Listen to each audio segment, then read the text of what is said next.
Hi, everybody, and welcome to Dyslexia Jewels. I am very excited today because my guest, his name is Tony Howell. Did I pronounce that right, Tony? Tony Howells with an S.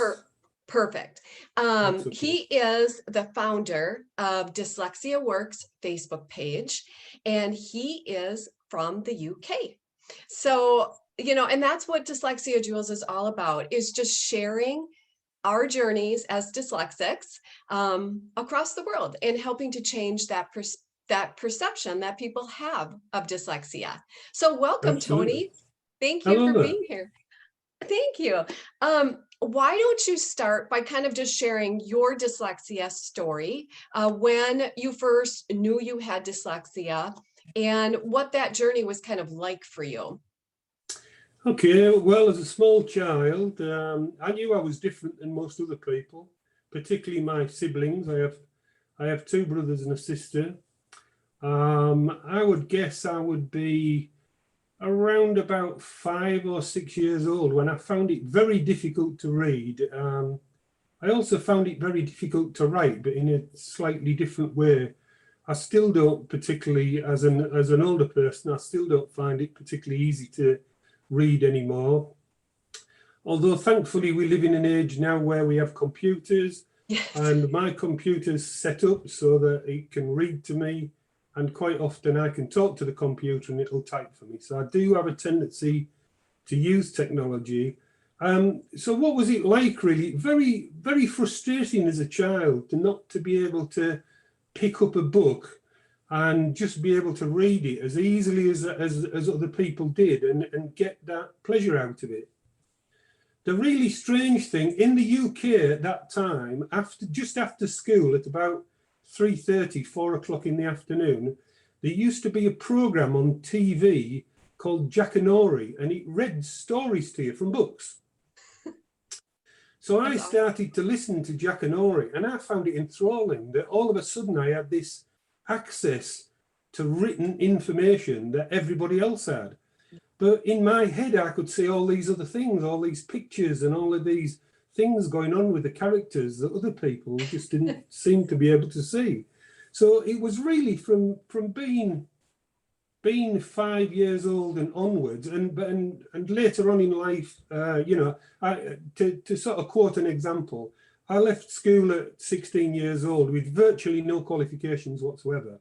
Wow. But by a strange set of circumstances, I became a mechanic in a garage, fixing automobiles and trucks and combined harvesters, agricultural equipment, that sort of thing. But it was like I was meant to do it. I just understood machines. I just knew what was going on inside of them and how to take them to bits in my mind. Wow. Even though the people around me couldn't see it at all. There was people who were trained for years and years and years in front of me, and there'd be something very complex and something very difficult going on inside this machine, and I'd say it was so and so, so and so, and when we took it to bits, it was so and so, so and so that was wrong with it. I love that because I don't have a college degree. The reason I didn't go to college is because, I struggled all through high school. My disability didn't get diagnosed until I was an adult. And my parents didn't want to send me to college because they didn't think I was smart enough. But the things that I've been able to do, like in my career, most people do have a degree for that. But it's like you're saying, our brains are wired so differently. And that's that perception I want to help people understand, how there's so much brilliance in there. So I know go ahead. There was one thing that you said actually in that little bit of speech there. You said I got my diagnosis, and it's the one thing I've taken exception with all of my life. Diagnosis tends to assume there is something wrong with us. Yes. So you get a diagnosis when you're ill. You get a diagnosis when you have cancer or when you have, something wrong with your kidneys or something like that. With dyslexics, there isn't anything wrong with us.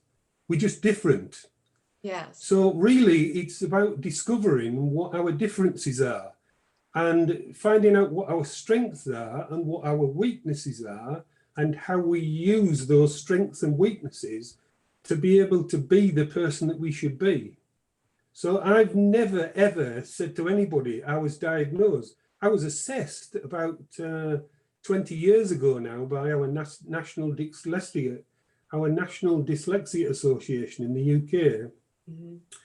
And when the lady actually did the assessment on me, she said to me, I just can't understand how you've ever done any education in your life. She said, I've never met anyone like you. I've never met, she said, your brain is wired up completely wrongly. She said, you're using all the bits of your intelligence that you should be using for things like maths and English and that. So you're using all of that for artwork. It's just completely muddled up. I said, well, it's just a rewiring job, that's all, you know. Or, you know, I just joked about it, really. Yeah. But I was very fortunate that I did my engineering degree as an adult. In the UK, we have a thing called the Open University.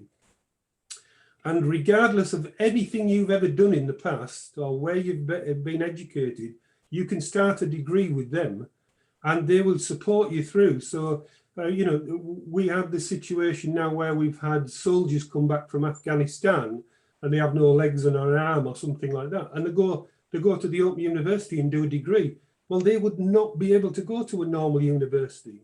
Mm. And people like me can't go to a normal university because they don't know what to do with us. They don't know how to support us. Oh my gosh. That's such an incredible opportunity. I wish we had something like that here It is fantastic. In the United States. I mean, I can't even imagine. As an adult, I have gone back to college and I've taken some classes, but I would have to go right back to the beginning, you know, and do a lot of standard classes that would be incredibly difficult for me because it's what you said, they don't know what to do with me. They don't. No. Yeah. No. And the fact of the matter is, as a person, as an adult, you're not broken. You're not, no. You're just different than everybody else. And the big trick to dealing with the way our difference is finding out what those strengths are and what those weaknesses are. And for many years now, I've been going around uncovering practical solutions to not being able to read well, not being able to write well, not being able to concentrate properly. You know, how do you solve some of those problems on a practical way of doing things? So I'll give you an example of what I mean. You know, I was supporting a lady who was doing a degree in law and was severely dyslexic. And I said to her, you know, do you have an iPhone? And she said, yes. I said, oh, well, in future, when you go to your lectures, stick your iPhone on a stand and press record and record the lecture that's going on around you, the questions and answers and stuff like that. And she said to me, well, what use is that? I said, just think, you can listen to it time and time again. And with learning, with academic learning, dyslexic people, it's better if you can listen to the same thing time after time after time.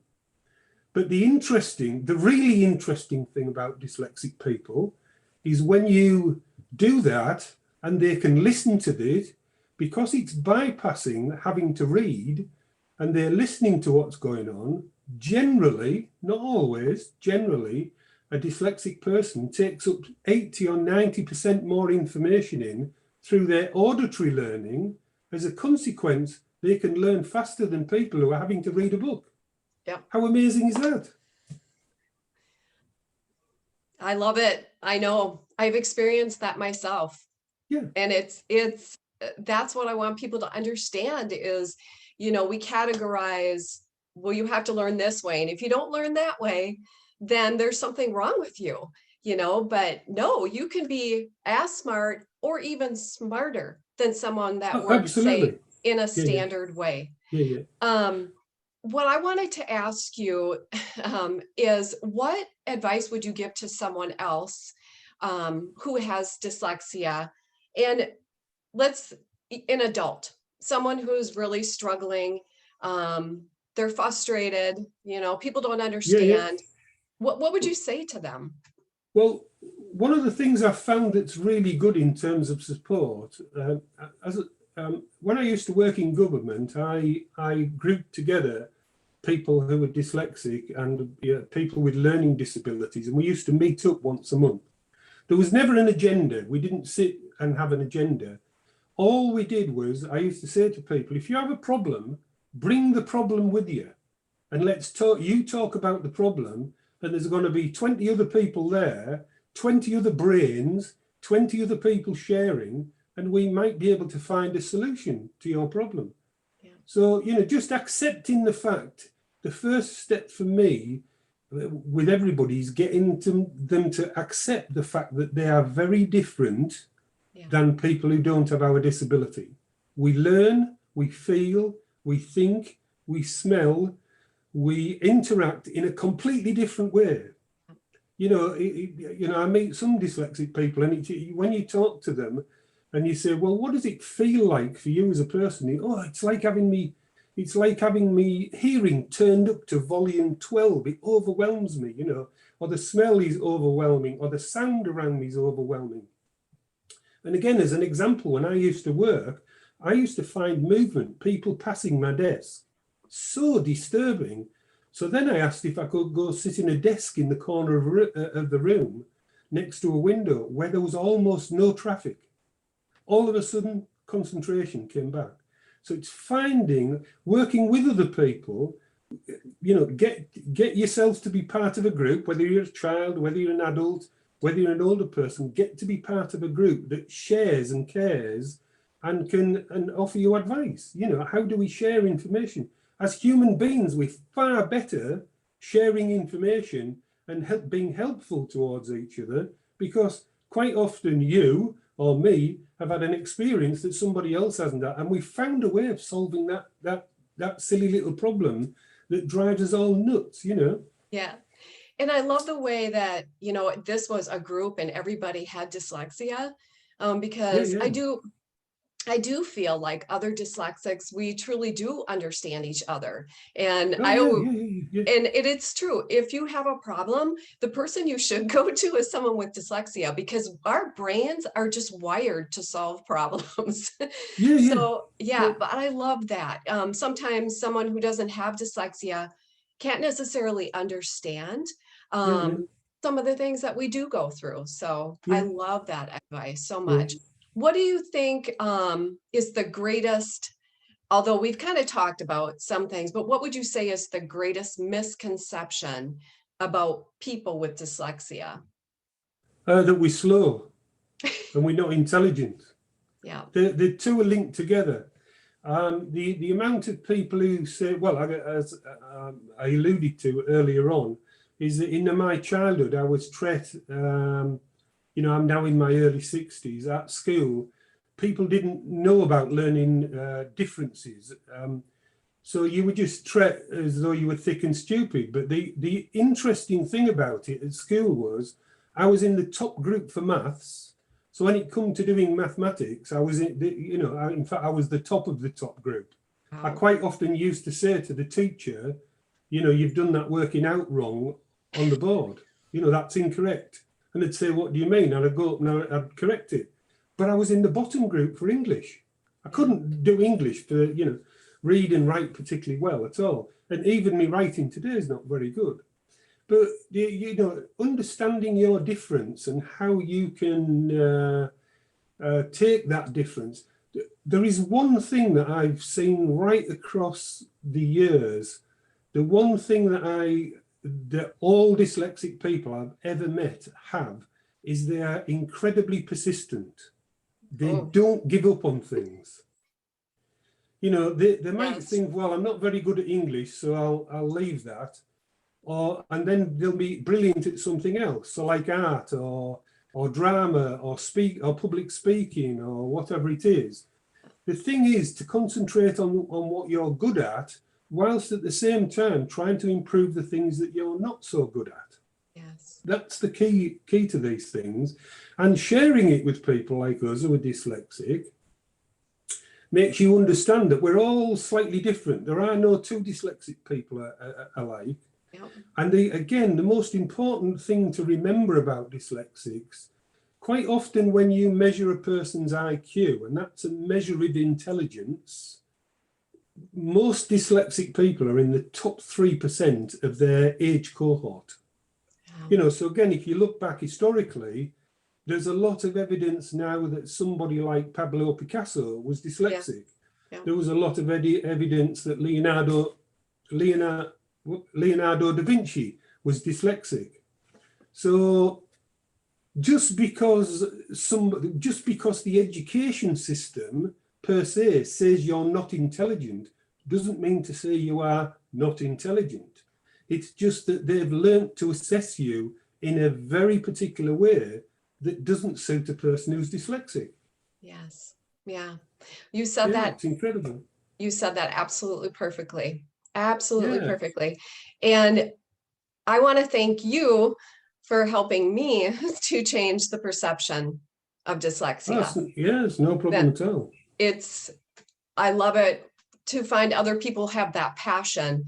But honestly, I think every dyslexic person in the world would love to be able to help change that perception. And they are in their own way, because that's really what needs to change. So our children who are growing up can live in a different world, that truly understands. The interesting thing about it is both my wife and my daughter are both teachers.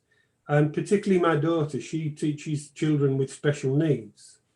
And she has an absolute gift at working with children who have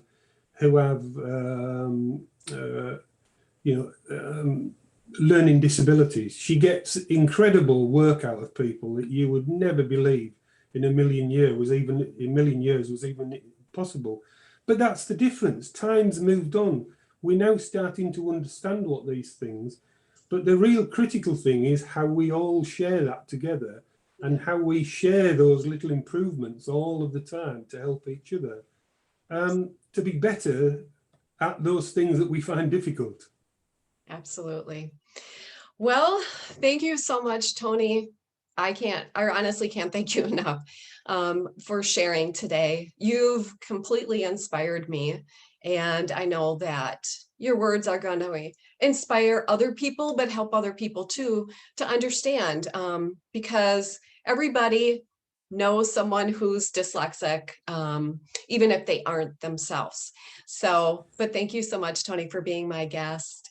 Thank you. You're very welcome. And actually, I'll leave you with one little thought that I've implanted in many dyslexic brains over the years.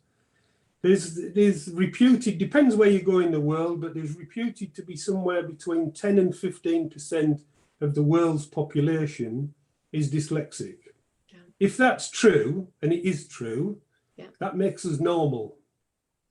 How incredible is that? I love it. That does. No, seriously, absolutely seriously. We're assessed normal. Thank you. We are normal. We're just different. That's right. Different. I love that. And it's been a pleasure speaking to you, and I'm always happy to help if anybody else wants to talk to me at any time. That's awesome. No problem at all. Yes. I am going to tag you, actually, Dyslexia Works Facebook page in my post. Please like the page, go there. It's a supportive community. It's inspirational, very positive. And as Tony said, please reach out to him too. We are all here to support each other. So we're signing off on this episode of Dyslexia Jewels. And thank you so much again, Tony. Cheers, you're very welcome. Bye. Bye, everybody.